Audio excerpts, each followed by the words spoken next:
le même geste que bon, c'est vraiment pour dire que la seule façon de voir des objets, il faut bien que nos yeux soient grandement ouverts et qu'on ne soit pas caché par un obstacle quelconque. Bon, maintenant, un œil, c'est simplement tout le monde possède des yeux. Mais la partie qui nous intéresse ici, c'est tout dont on va parler aujourd'hui, c'est le point de vue optique de l'œil, pas l'anatomie, les parties qui ont des noms assez bizarres et complexes. On va s'intéresser uniquement à l'œil d'un point de vue optique, c'est-à-dire qu'il y a des gens qui, pendant qu'ils sont en train de me voir, s'ils ferment le côté gauche, ils vont observer un point noir. Non, je ne dis pas qu'il y a un point noir sur l'écran, je dis simplement que si vous observez un point noir sur l'écran lorsque vous fermez un œil, c'est que forcément vous êtes malade. Et vous avez donc un problème lié, une maladie liée à l'œil. Cette maladie-là porte forcément un nom. Vous pensez directement d'aller voir le cardiologue. Bienvenue dans cette nouvelle vidéo qui parle de l'œil reçu. N'hésitez surtout pas à vous abonner, à liker et à commenter, à poser toutes les questions nécessaires. Bon, en fait, comme nous sommes en train de dire, je parlais de l'œil de reçu tantôt. L'œil a tellement de parties. Ici, du point de vue optique, on va s'arrêter essentiellement à 3 grandes parties. Qui sont, je vais essayer de faire un petit schéma ici très rapidement. Il y a le cristallin, cette partie-ci qui ressemble en fait à une lentille convergente. Il y a l'iris ici qui permet de réduire l'intensité de la lumière qui arrive sur l'œil. Et puis il y a la rétine ici, cette petite partie-ci où se forment les images de tous les objets qu'on voit. Oui. Nous avons d'autres parties que j'ai ajoutées ici, comme le nez optique. Le nez optique, c'est simplement ce nez par lequel les informations partent de notre cerveau et arrivent à l'œil pour qu'il puisse finir, pour signer les yeux, aller faire dévier notre globe oculaire vers la gauche et la droite. Le nez vitré, c'est simplement cette partie-ci qui permet de dévier l'œil. C'est un peu comme l'essuie-glace de notre voiture. Lorsqu'on pleure, tout ça c'est pour nettoyer l'œil. Bon, restons concentrés uniquement sur les 3 parties essentielles qui forment d'un point de vue optique l'œil. La rétine, le cristallin et l'iris. Donc cet œil-ci, voici sa façon, sa représentation. Lorsqu'on parle de la représentation de l'œil reçu, le voici ici. On a notre rétine là, qui est simplement l'écran sur lequel va se former les images, tout ce qu'on voit. On a notre cristallin ici qui est représenté comme ici par une lentille convergente. Parce qu'une lentille convergente, comme on l'a dit dans notre vidéo, une lentille convergente, c'est une lentille à bord mince, une lentille mince à bord mince. Et ici, on a notre iris qui est le diaphragme qui permet de réduire l'intensité de la lumière qui arrive à notre œil. Donc, pour un œil normal, je ne dis pas que c'est toujours ça, c'est environ 15 mm la distance qui sépare le cristallin de la rétine. Le cristallin, cette rétine, c'est d'environ 15 mm. Je dis bien environ 15 mm pour un œil normal, c'est fait pour tout le monde. Maintenant, il existe donc 2 positions extrêmes à l'intérieur duquel tous les objets qu'on voit seront vus nettement. On aura donc ce qu'on appelle une vision nette. C'est-à-dire, lorsqu'on va déborder cette position-là, notre vision sera floue. Exemple, si je sors cette feuille de papier et que je voudrais lire les informations qui sont là-dessus, je vais me rapprocher de mon œil. Plus je vais rapprocher, plus je vais forcer pour lire. On va donc appeler ce phénomène-là la communication. Je suis en train de modifier la divergence de mon cristallin afin de voir nettement à différentes positions. Ça va faire la communication. Maintenant, plus je vais rapprocher, plus je vais lire les informations qui sont sur le papier, jusqu'à ce que, à un moment donné, les informations sur le papier seront floues.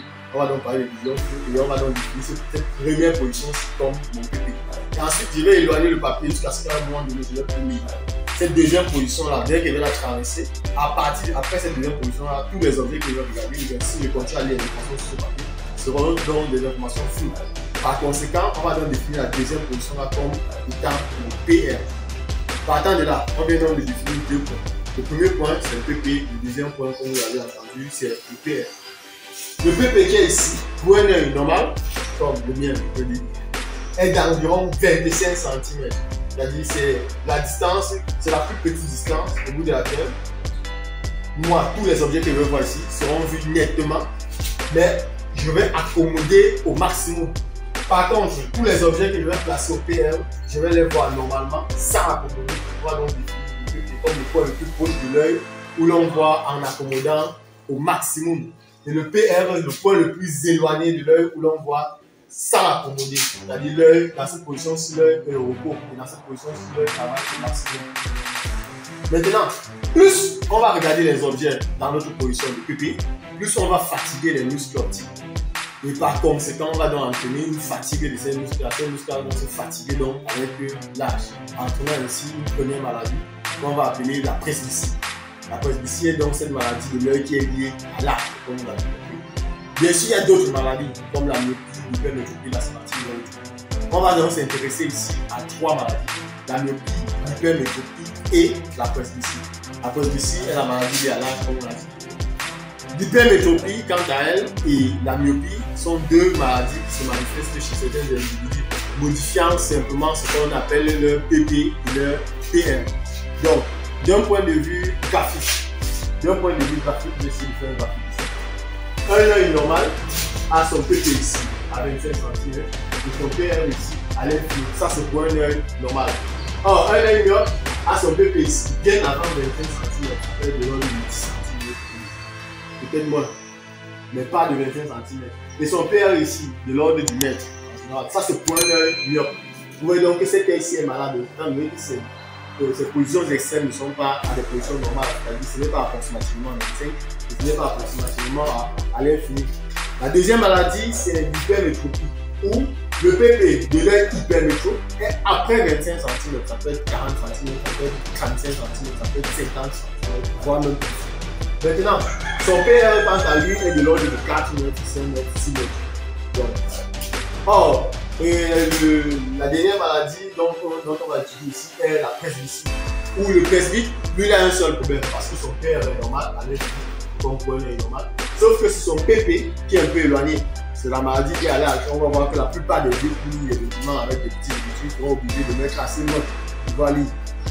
Voilà comment certains enfants, quand ils mangent avec des critères et des petits, quand ils de papa, ils gardent dans le critère, ils sont obligés de lui dire, toi, lis-moi ceci. Donc, c'est en fait comme ça.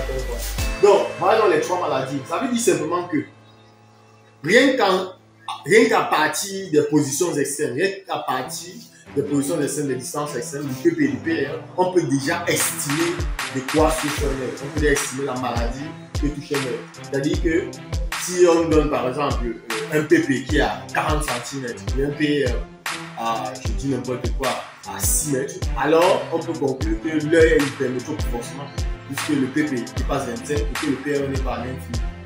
Maintenant, si on nous dit que le PP est plutôt à 60 cm et que le PR est à l'infini, alors on va conclure directement que c'est un œil presbyte. Puisqu'on parle ici du presbytie, étant donné que le PR est normal et que le PP est supérieur à 25 cm. Maintenant, si le PP est inférieur à 25 cm, automatiquement on conclut que c'est la myopie en ce qui concerne les cours des élèves du secondaire. Bon, la différence extrême entre l'hypermétropie et la presbytie ne réside pas dans leur PP, puisque les deux ont des PP supérieurs à 25 cm. La différence extrême réside dans leur PR. On connaît que l'un a un PR bien petit. Le presbyte, lui, a son PR à l'infini. Voilà donc comment sont partis les maladies et l'œil en général. Pour corriger ces défauts, parce qu'il faut bien les corriger, étant donné que ce ne sont pas les positions normales, il faut bien les corriger. Pour les corriger, on va donc prescrire des lentilles correctrices en fonction du mal dont souffre le patient. Pour corriger ces défauts, la myopie, l'hypermétropie et la presbytie, il faut donc prescrire des lentilles de contact ou alors des lentilles qu'on va passer sur des verres de cadre, qu'on va appeler les verres correcteurs. Et ces verres-là vont donc dépendre, la nature de ces verres-là va donc dépendre du mal dont souffre le patient. Par exemple, un patient qui est myope, on aura tendance à lui prescrire une lentille divergente. Parce qu'un œil myope, il faut bien suivre, un œil myope, c'est un œil qui est trop convergent par rapport à un œil normal. Étant donné qu'il est donc trop convergent par rapport à un œil normal, l'image des objets qu'il va observer après son PP et son PR vont donc se former en avant de sa rétine, c'est-à-dire avant sa rétine. Par conséquent, il faudra donc, étant donné que c'est trop convergent, il faut donc diminuer cette convergence-là. Il faut donc une lentille divergente, étant donné que les lentilles divergentes ont des divergences négatives. On va donc réduire la divergence de l'œil myope avec une lentille divergente. Maintenant, l'œil hypermétrope et l'œil presbyte, tous les deux, étant donné que leur véritable problème étant de soigner leur PP, on va donc leur prescrire ce qu'on appelle une lentille convergente. Étant donné que leurs yeux sont peu convergents par rapport à un œil normal, il faut donc augmenter cette divergence-là. Et en augmentant cette divergence-là, on va donc augmenter une divergence positive, donc une lentille convergente. Voilà donc les lentilles qu'il faut pour corriger ces maux. Maintenant, De façon générale, à quoi servent donc les lentilles correctrices? Les lentilles correctrices, de façon la plus simpliste possible, nous permettent de voir là où l'œil ne voit pas normalement. C'est-à-dire que si je prends l'exemple du myopte ici, il ne voit pas normalement à l'œil fou. Ça veut dire que si je place un objet A ici dans cette position à l'œil fou, alors l'image va se former avant la rétine. C'est-à-dire ici, puisque notre rétine est là, on voit notre image avant la rétine. Par conséquent, le rôle de la lunette qu'on va donc prescrire au myope sera donc de faire quoi? De prendre tous les objets qui sont ici et de former leur image ici, PR. On va dans la prescription afin que maintenant l'œil va prendre cette image qui est ici, au PR, et de former leur image définitive sur la rétine qui est ici. De cet objet, on va donc appeler cette image-là A second. Oui, donc de cette façon, l'objet qui est ici va donc subir deux déplacements. Un premier déplacement passe à la lentille, qui va rapprocher l'image ici au PR. Et l'œil maintenant va prendre cette image-là comme une image définitive sur la rétine de l'œil myope. Et l'œil myope maintenant va donc pouvoir voir à l'infini. On parle donc de corriger le mal, pas de soigner le mal. La preuve en est que dès qu'il va retirer ses lunettes, il aura encore le même problème. Donc de cette conclusion, on peut donc tirer que, on va essayer de faire une petite application ici. Soit un œil dont ses limites de vision distinctes sont entre 40 cm et 400 cm. Quelle est la variance du verre correcteur qu'il faut lui associer pour une vision nette à l'infini? On voudrait simplement que cet œil-ci, qui est un œil comment? On voit 40 cm et 400 cm, on peut conclure que c'est un œil hyper micro. On voudrait donc avoir la variance du verre correcteur qu'il puisse voir à l'infini. Étant donné que son PR ici, son PR n'est pas à l'infini. Par définition, qu'est-ce que nous avons dit? Nous avons dit qu'on sait que C est égal à moins 1 sur A plus 1 sur A'. Puisque nous avons exploité déjà la formule de conjugaison et la formule de la divergence. Vous pouvez écrire cette relation ici dans la vidéo sur les lentilles. Maintenant, le rôle des lunettes, la variance de la lunette sera donc de faire quoi? De prendre les objets à une position où on ne voit pas et de former leur image à une position où on voit. Par conséquent, dans un premier temps, étant donné que je voulais pouvoir voir à l'infini, ça veut dire que si on demande de voir nettement à l'infini, ça veut dire de façon implicite qu'on ne voit pas normalement à l'infini. Par conséquent, le rôle de la lunette sera de prendre les objets qui sont à l'infini et de former leur image au niveau du PR, c'est-à-dire à 400 cm. En convertissant, on sera dans la 4 cm. Pourquoi je mets moins? Parce qu'on va insister là-dessus, on insiste sur le fait que je mets moins devant les valeurs ici. Parce que nous sommes devant l'œil. Nous avons dit que toutes les valeurs qui sont devant l'œil seront donc comptées négativement. Lorsqu'on est placé devant la lentille, on compte négativement. Voilà comment est-ce qu'on fait pour avoir la divergence du verre correcteur pour une vision nette à l'infini. Cette division très rapidement va nous donner moins 0,25 dioptries. Ça, c'est dans une première position à l'infini. Maintenant, pour une vision nette à 25 cm, la variance sera celle égale à moins 1 sur. On ne voit pas où? On ne voit pas à 25 cm, donc moins 0,25 plus 1 sur moins 0,4. Parce qu'on ne voit pas normalement à 25 cm, mais nous voyons où? Ici au PT qui est à 40 cm. On va donc prendre les objets qui sont à 25 cm et déformer leur image ici à 40 cm. On met moins devant. Pourquoi? Parce que nous sommes devant la lentille. Lorsqu'on est devant la lentille, les distances sont comptées négativement. Parce que vous remarquez ici qu'il y a des valeurs algébriques là-dessus. Donc vous allez faire l'application numérique, ça va donner ce que ça va donner là-bas. Donc, j'espère que cette vidéo vous a permis d'avoir assez un champ large et de comprendre les notions dont vous n'avez pas compris sur leur vidéo. N'hésitez surtout pas à poser vos questions. Et pour d'autres informations, de vous abonner et de nous contacter.